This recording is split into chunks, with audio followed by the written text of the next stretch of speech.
Comment faire baisser le prix quand on achète un immeuble de rapport? Si c'est un sujet qui vous intéresse, je vous invite à rester connecté jusqu'à la fin de cette vidéo. Je vous dis à tout de suite.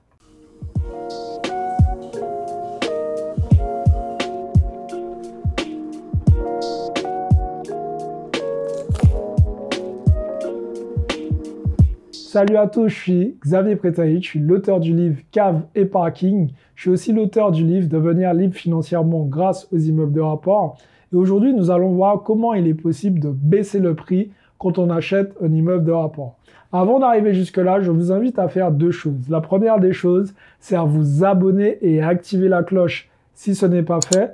Et la deuxième des choses, c'est tout simplement d'aller dans la description pour pouvoir compléter le petit questionnaire que je vous ai préparé. C'est un questionnaire qui me permettra tout simplement de voir où vous avez des lacunes et par la suite, je vais vous faire un bilan personnalisé pour vous aider à passer au niveau supérieur.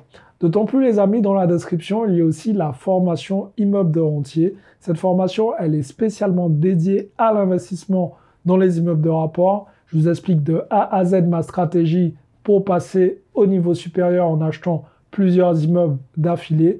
Donc voilà, tout ça c'est dans la description. Maintenant, passons au vif du sujet.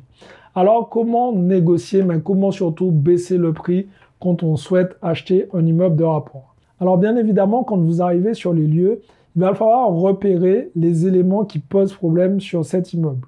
Alors je vais vous raconter une petite anecdote. J'ai visité un immeuble de rapport une fois et franchement, cet immeuble, la structure elle était bonne. Les appartements, ils étaient corrects. Bon, ça méritait un petit rafraîchissement, mais en soi, rien de bien grave. La toiture était en parfait état.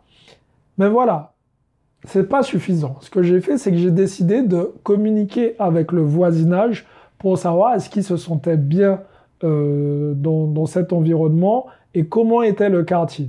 Et finalement, en discutant un peu avec les voisins, je me suis rendu compte que c'était un quartier que les gens essayaient de fuir parce qu'ils n'étaient pas du tout à l'aise. Il y avait des vols, le soir c'était assez bruyant. Donc en fait, un tas de petits détails comme ça qui font que je ne me suis pas positionné sur l'immeuble. Ok? Là où je veux en venir avec vous, c'est que quand vous partez en négociation et que vous souhaitez faire baisser le prix d'un immeuble, il faut avoir certains arguments qui vont appuyer sur la balance. En l'occurrence, le fait que le voisinage m'informe qu'il y ait des nuisances sonores le soir, etc. Ça fait que je ne me suis pas positionné. Mais si je voulais me positionner sur ce bien, ça aurait été un argument que j'aurais utilisé en défaveur du vendeur pour pouvoir faire baisser le prix. Mis à part ça, une fois que vous rentrez dans l'immeuble en question, il est important de voir la structure. Regardez s'il n'y a pas de grandes fissures, par exemple. Déjà, s'il y a de grandes fissures, je vous invite à venir avec un professionnel pour savoir si c'est quelque chose de grave ou pas. Mis à part ça, une fois que le professionnel vous a fait son devis, son constat et vous a apporté son expertise, ce sera à vous d'expliquer au vendeur que pour pouvoir réparer ces éléments, il va falloir mettre de l'argent sur la table et ça, bien évidemment, ça va affecter votre rentabilité. Donc, c'est vrai qu'il va falloir baisser le prix.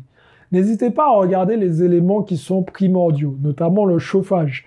Si vous avez des chauffages en mode grille-pain, comme j'aime bien les appeler, c'est-à-dire les chauffages premier prix qui peuvent brûler à tout moment et faire brûler l'immeuble, ce sont des choses qu'il va falloir changer. Donc vous prenez votre téléphone, vous allez sur un site de bricolage où ils vendent des chauffages par exemple, et vous regardez ce qui se fait en moyenne gamme. Vous allez tomber sur des chauffages à peu près à 200 €. Vous faites le ratio avec le nombre de chauffages qui a changé et vous mettez le vendeur face à ses propres problèmes et à sa réalité. Vous lui dites, regardez, sur ce site, en prenant les chauffages, vous avez bien vu, je n'ai pas choisi des chauffages haut de gamme, j'ai choisi la gamme moyenne. J'en ai pour 3 000 €, 4 000 € par exemple. Tous ces éléments vont faire que par la suite, vous allez pouvoir négocier en apportant des choses concrètes et en mettant finalement le vendeur face à ses propres responsabilités. Une fois que vous avez rassemblé tous ces éléments, ça vous permettra de faire une espèce de total que vous allez présenter au vendeur et vous allez lui dire, écoutez, là déjà, j'en ai à peu près pour 15 000 € et ça, c'est hors main d'œuvre. Et à partir de là, ça vous permet de baisser le prix considérablement pour pouvoir acheter votre immeuble de rapport. Donc c'est une autre façon de négocier, mais ça vous permet de baisser le prix et d'avoir des rentabilités plus intéressantes. Voilà, si vous souhaitez avoir plus d'informations sur la façon de négocier, si vous souhaitez avoir plus d'informations sur la façon d'acheter des immeubles de rapport, je vous laisse tout ça dans la description. Premièrement, dans la description, vous allez trouver une formation qui est dédiée spécialement à la négociation immobilière.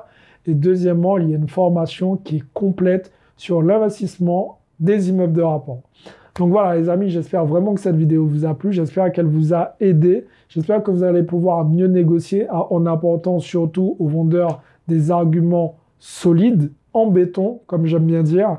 Si c'est le cas, je vous invite à me mettre un gros like, à vous abonner à la chaîne en activant la cloche si ce n'est pas encore fait. Et surtout les amis, passez à l'action parce que demain, c'est pour les faibles. Ciao tout le monde.